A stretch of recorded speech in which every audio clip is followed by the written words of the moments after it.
एक बात और मेरे माइंड में आई, हमारे बीच ये काफ़ी मतलब एक कन्फ्यूजन सा रहता है कि जो कथावाचक हैं वो बोलते हैं कि भैया खुद तो बड़े पैसे कमाते हैं कथावाचक, और हम सबको बोलते हैं वैराग्य लो, त्याग दो। भैया कोई भी कथावाचक ये नहीं कहता आप कमाओ मत, कोई भी ये नहीं कहता है आप अपना कर्म मत करो, बल्कि सब ये कहते हैं कि बढ़िया से बढ़िया कमाओ, अच्छे से बहुत बढ़िया से अपने कर्म करो, अपनी रिस्पॉन्सिबिलिटीज़ को निभाओ, क्योंकि वो भी एक ठाकुर जी की ही सेवा है। बस डिटैचमेंट होना ज़रूरी है। डिटैचमेंट कैसे? मान लो हम आज एसी में बैठे हैं, तो हमें उस चीज़ का आदी नहीं होना।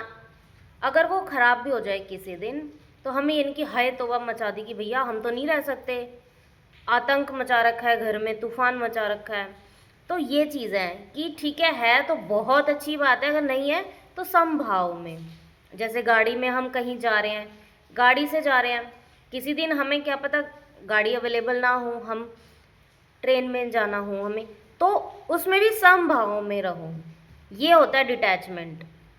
कोई भी ये नहीं कहता भैया पैसे मत कमाओ, क्योंकि ज़रूरतें सबको ही पता है कि पैसों से ही पूरी होंगी आज के टाइम में। अगर हम सांस भी ले रहे हैं तो भी वो पैसों से ही ले रहे हैं, है ना। तो इस भाव में बोलते हैं सब। और भगवान जी को चिंतन करो, भगवान जी का नाम जप करो, देने वाले तो वही हैं और सब कुछ उनका ही है। हमारा, हम खुद भी उनके हैं। हम ये नहीं कह सकते भैया हमारा है, खाली हाथ आए थे खाली हाथ जाना है। सिर्फ हमारे कर्म, हमारा नाम जप ही हमारे साथ जाना है।